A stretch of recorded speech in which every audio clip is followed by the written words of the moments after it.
Before we get into the video, could everyone please subscribe to my Endless Diary Tales channel? Thank you so much.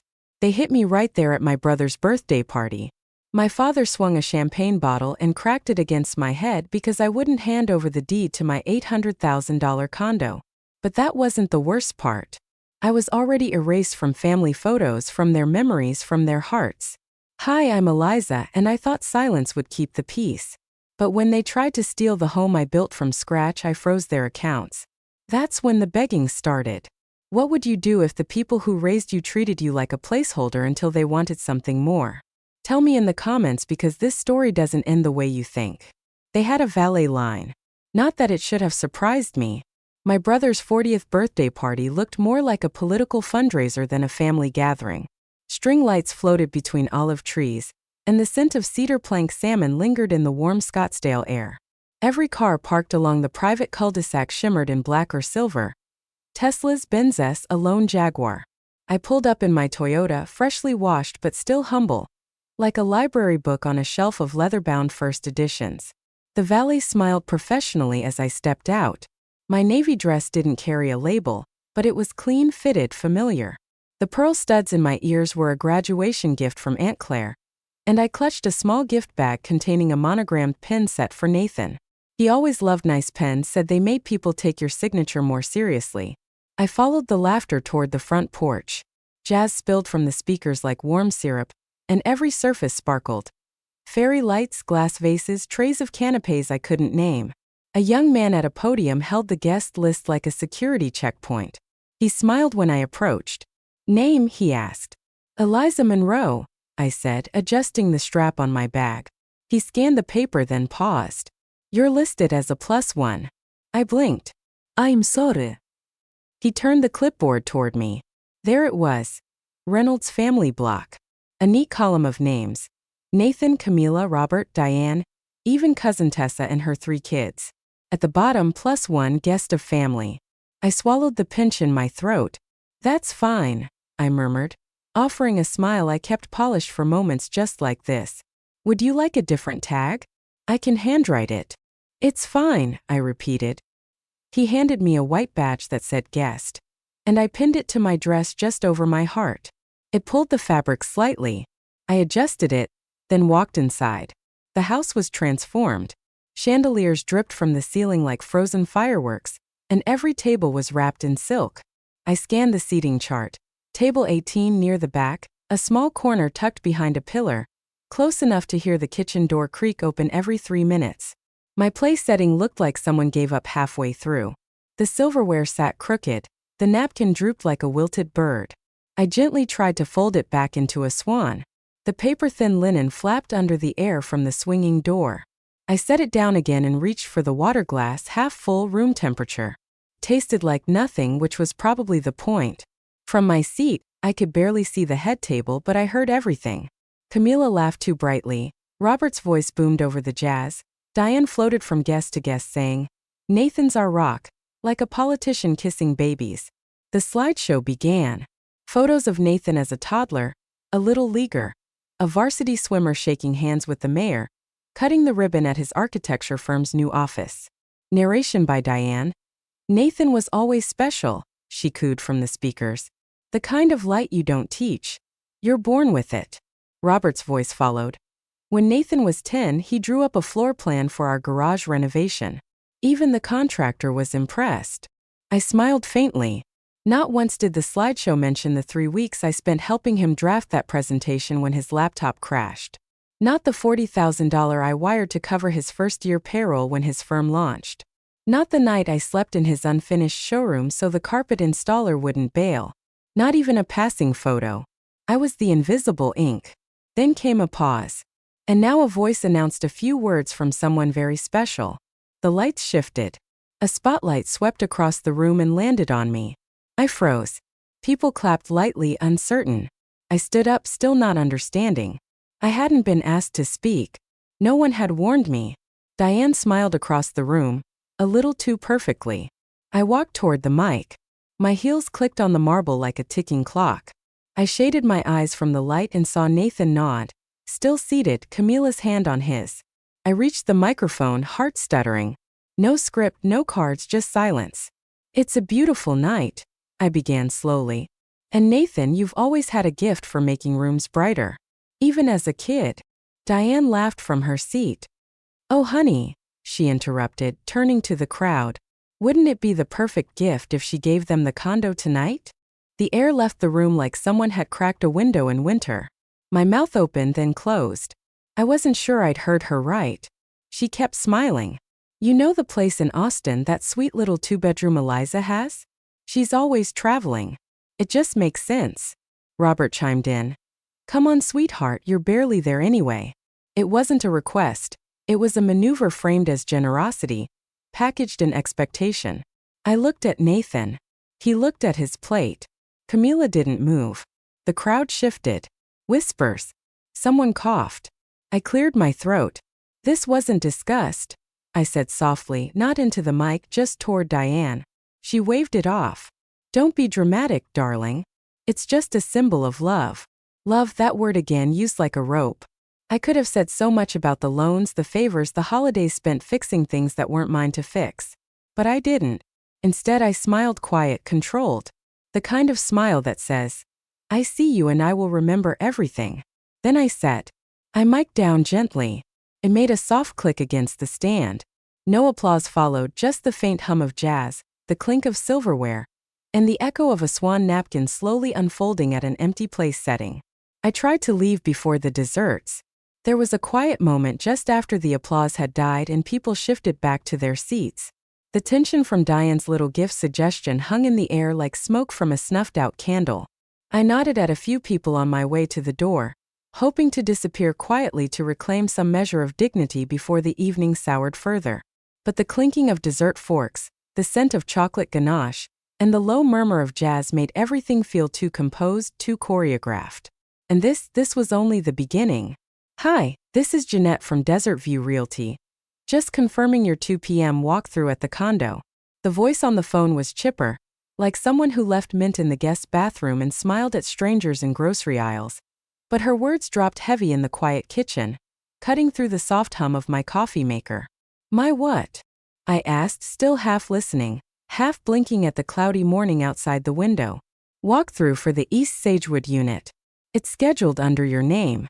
We'll meet at the gate unless you'd prefer the lockbox access.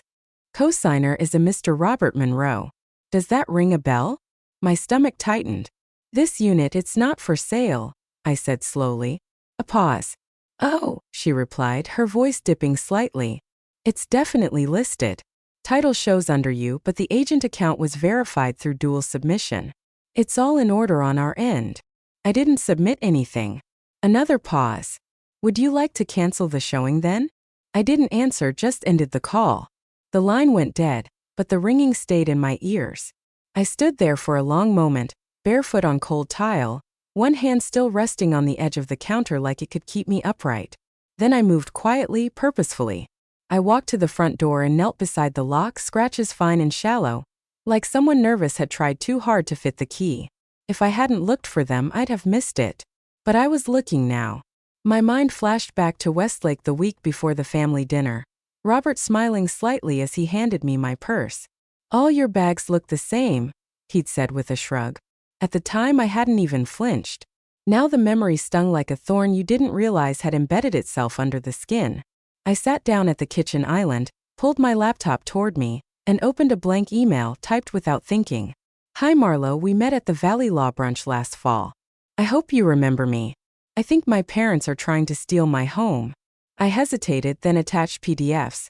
The title deed, my closing documents, a screenshot of the transfer I made for the down payment years ago. Even an old text thread with my mother where she asked if I could cover just one more mortgage cycle while Nathan got on his feet. I reread the email once, then hit send. I sat in silence for almost an hour waiting for a reply. Then I called a locksmith. He showed up by noon, tall and quiet, with a clipboard in one hand and a steel toolbox in the other. His uniform said Clayton. His manner said he'd seen stranger things than mine. Looks like someone's been in and out, he said after inspecting the door. Scratches are new. They didn't know the alignment well. Probably had a copy but not practice. You can change everything? I asked. Sure can. Want a deadbolt too? I nodded. Yes, please. And maybe show me how to rekey it in case. He didn't ask questions, just did the work, efficient and kind. The air filled with the scent of brass filings and metal polish. When he finished, I thanked him with bottled water and a quiet nod. He left without comment. The place felt different after that, still mine technically, but the air had shifted like someone had lit a match and blown it out, leaving just the sulfur behind. That night I couldn't sleep. I lay on my back watching the ceiling fade in and out with every passing headlight outside. The condo used to be my quiet place, my safe, my shell. Now I felt watched, like the walls had been asked to keep secrets behind my back. I turned on my bedside lamp and pulled the laptop close again. I wrote Marlo another email, slower this time. Marlo, just to confirm, I did not list the condo. I did not authorize any walkthrough. They have a key I didn't give. And then I wrote the words I hadn't spoken aloud, not even to myself. I think my parents are trying to steal my home. I stared at the screen until the cursor blinked itself quiet. Then I hit send. The next morning, Amina stopped by with bagels and that steady calm only she knew how to carry. She didn't ask what was wrong, just toasted everything and poured coffee into the chipped mug I always kept in the back. When I finally told her, she set her bagel down mid-bite. You're not staying here alone tonight, she said simply. Infine, Eliza. Her voice was soft but firm. This isn't just shady. This is criminal. I didn't argue, I was too tired.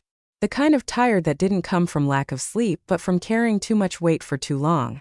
That evening I packed a bag and locked the door, my door with the new key still warm in my palm. At Amina's place, the guest room smelled of linen spray and eucalyptus. A clean towel lay folded at the edge of the bed. I sat down, still wearing the same jeans from earlier, and stared at my phone. One new email. Subject: Let's talk. Eliza, love mom. I didn't open it. Not yet. I just let the screen dim in my hand as the room around me settled into the silence I had fought too hard to earn. They never transferred it back to their name, Marlo said, sliding a thick folder across the table. Technically, you've owned it this whole time. I stared at the document in front of me. My name printed in firm black ink. My signature familiar but distant. Address East Maple Drive in Phoenix etched into a legal timeline I hadn't thought about in years. A single page had quietly preserved something I'd forgotten even belonged to me. I remember the phone call like it happened yesterday. It was late 2010. Robert sounded calm, almost casual. Something about the mortgage company threatening foreclosure.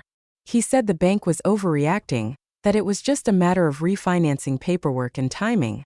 It'll be temporary, he assured me.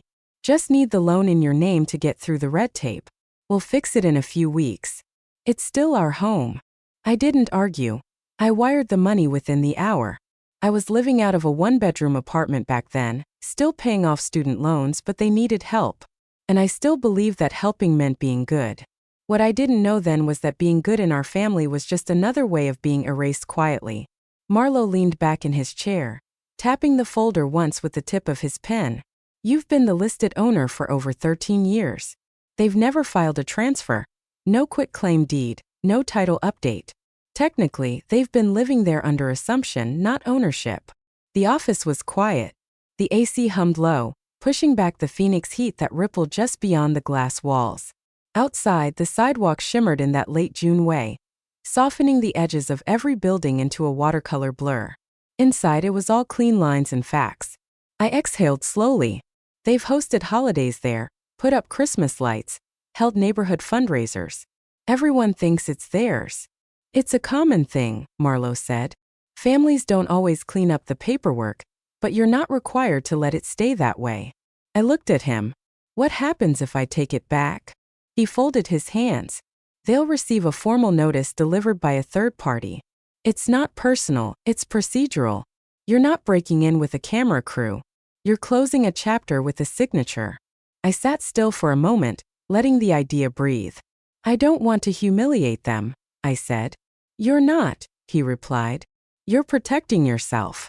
I nodded once, then reached for the pen. My signature landed right next to the one from 2010, like a thread finally tying itself off. Marlo slid the papers into a manila envelope and stood. We'll file this today. Expect formal delivery in 3 business days. 3 days later, my phone buzzed with a ping from the Monroe family group chat. A relic of old birthdays, blurry baby photos, and long-forgotten potluck sign-ups. There was a video. The thumbnail showed Robert at the front door in a wrinkled robe, holding a piece of toast. Diane stood just behind him, clutching a mug with her initials etched in gold. The sheriff appeared on screen, envelope in hand. Robert blinked as he opened the door, clearly caught off guard. Diane reached for the document as he skimmed the top. Her face changed first, eyes sharp, spine stiffening. Robert slapped the envelope against the door frame. Diane opened her mouth to speak, but the footage cut out before any sound played. No captions, no comments, just 30 seconds of disbelief documented by Nathan's security camera, and forwarded like it was a funny clip. I watched it once, then again slower. Then I closed the chat and placed my phone face down. There was no anger in me, no satisfaction either. Only a long quiet ache where loyalty used to live. That night, I drove past the house, not to gloat but to remember. I parked across the street, didn't get out, just sat there, engine off, watching the front porch flicker in the soft porch light. The shutters needed painting. One of the rose bushes had overgrown the walk. It looked exactly the same. I remembered tying Nathan's shoelaces on those steps one summer before school. I remembered sitting with Diane on that porch swing, eating watermelon and pretending we weren't both holding back tears. The house had held joy once. I didn't imagine that. But you can't live inside memory. You can only live inside what's real. I backed out slowly and didn't look again. Later that evening, as I sorted through unopened mail, my phone buzzed. Camila. Her message was short. They're saying you need help, that you're unstable. I stood in the kitchen, the fridge humming softly behind me. Outside, a dog barked in the distance. Somewhere, someone else's life moved on unbothered. I stared at her message for a long time, then typed my reply. Let them say what they want. I kept the receipts. I didn't send anything else.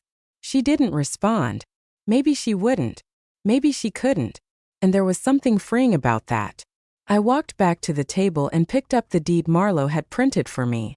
I slid it into a folder marked personal, then tucked it away into the drawer with my birth certificate and passport. That night, I lay in bed at Amina's place, the soft hum of her ceiling fan lulling me to sleep. For the first time in months, I didn't dream of being chased or cornered or shamed into silence. I just dreamed of a door I had finally locked, one that no one else could enter again without permission.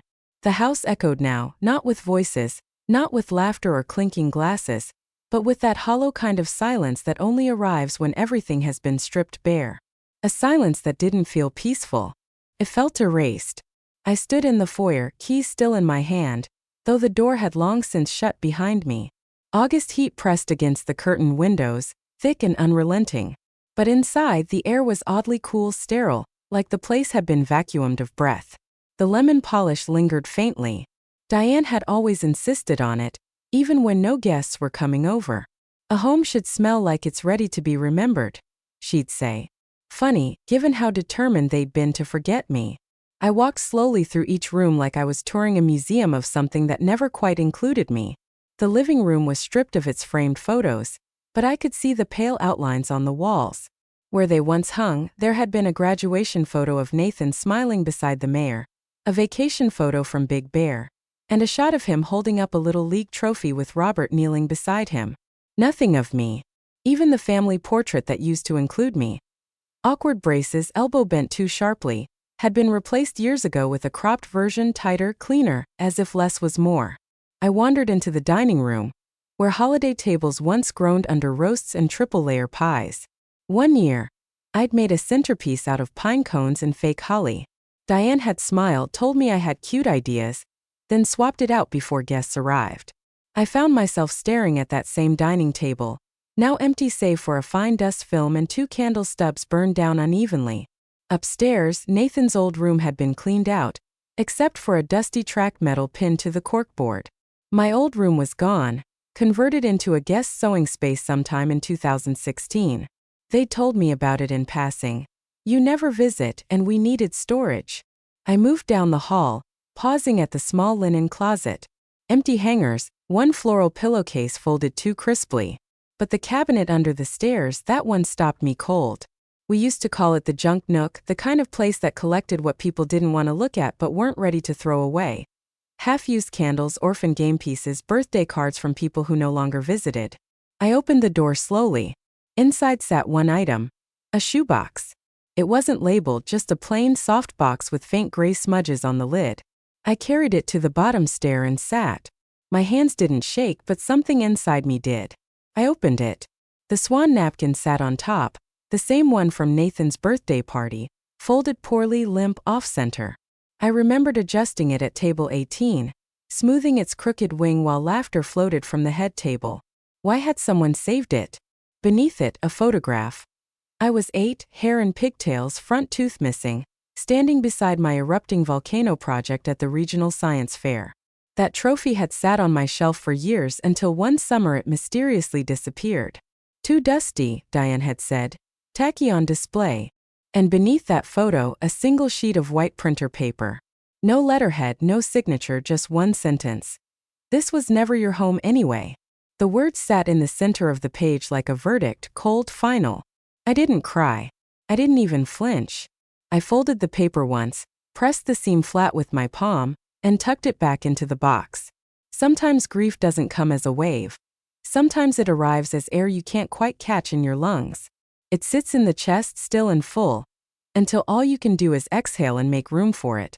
I walked back into the kitchen and set the box on the counter, the same counter where I used to frost cakes, where Diane once asked me if I'd consider working in HR because you're good with people, not numbers. My phone buzzed. It was Thessaly. The message came with no preamble, just a picture. A leather-bound family photo album cracked at the spine, its pages fanned open across her lap. The next image came seconds later, page after page labeled years, birthdays, Christmases, vacations, and not one photo of me.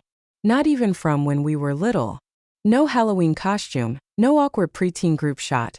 No high school grad photo beside the old Ford that Nathan totaled 2 years later. Then came the text. They've been erasing you for years. I didn't blink right away. My eyes just stayed open, burning. So I wasn't just overlooked, I whispered. I was rewritten out. And that's when I realized this house, these walls, this smell of lemon polish and dust, it wasn't just the place I grew up. It was the graveyard of a version of me they never intended to remember. I closed the cabinet door quietly. I picked up the shoebox, turned off the kitchen light, and walked out without touching another thing. I placed the swan napkin gently in the passenger seat of my car, smoothed it with 2 fingers. Then I drove away and I didn't look back. The morning light came in slow, stretching across the hardwood floor of my condo like it had nowhere better to be. I stood by the window, one hand wrapped around a warm mug of tea, the other resting gently on the back of a chair. The peace lily sat near the window, leaves reaching slightly toward the sun. Its white bloom had opened the day before, soft and unassuming. In the center of the dining table, the swan napkin remained creased but intact, its linen edges softened by time. I didn't touch it. I didn't need to. January had come in quietly this year. No fireworks, no resolutions scribbled in a journal. Just breath, space, and stillness. It was the first time in a long while I didn't feel like I had to hold my shoulders high or explain myself to anyone. The mail had come earlier. A stack of flyers, a utility bill, and a cream-colored envelope addressed in careful cursive. I opened it at the kitchen counter. Inside was a baby shower invitation. Tasteful, understated, pale pink watercolor along the edge. At the bottom, in smaller script, she'd written, "I'm sorry I didn't know how far they went. You deserved better." I stood still for a long time rereading that line. I didn't feel anger, not anymore. Just the quiet hum of something closing, a lock clicking from the inside. I didn't RSVP. I didn't tear it up either. Instead, I wrote a check to the women's shelter I'd been following since October. In the memo I wrote, "In honor of a new beginning." Then I set it aside, turned on some soft music, and began preparing dinner. Nothing fancy, just garlic butter pasta and a simple kale salad. I set 2 plates, not from habit but from intention. I lit a candle in the center of the table and adjusted the napkin swan slightly, just enough to straighten its neck. At 6:15 the doorbell rang. Amina stood on the other side, a bottle of wine in one hand and a tiny potted orchid in the other. "You need more green in here," she said, stepping inside like she belonged. And she did. We ate slowly, letting conversation drift without needing to fill every space. We talked about books, her new job, the last movie we'd both watched and hated for different reasons. I laughed more than I expected to. My chest didn't tighten once. After the plates were cleared and the second glasses of wine were poured, I looked down at the napkin in the middle of the table. They gave me back everything I said quietly by trying to take it all. Amina nodded, not needing to ask for context. Sometimes peace isn't what they taught us it was. I smiled. It's not forgiveness exactly. It's air, room to breathe. We clinked glasses gently to building our own tables, I said, and never begging for a seat again. She stayed a little longer until the candle burned low and the wine began to lull us into soft quiet. When she left, the condo didn't feel empty. It felt held. Later that night, I moved slowly through the apartment, turning off lights, folding the soft throw blanket on the couch. I paused in the kitchen, eyes resting on the swan napkin still centered on the table. I didn't move it. Then, before heading to bed, I lit a new candle, not for memory, for presence. And for the first time in years, I didn't feel like I had to earn my place at any table. I'd made my own. The napkin still sits at the center of my table, creased, quiet, and completely mine. Not a trophy, not a memory I need to defend, just a gentle reminder that I no longer wait for invitations to feel whole. Sometimes peace doesn't arrive through apologies or explanations. It comes when we stop shrinking ourselves to fit spaces that never welcomed us. And when we finally build our own tables, we learn that healing can be quiet and complete.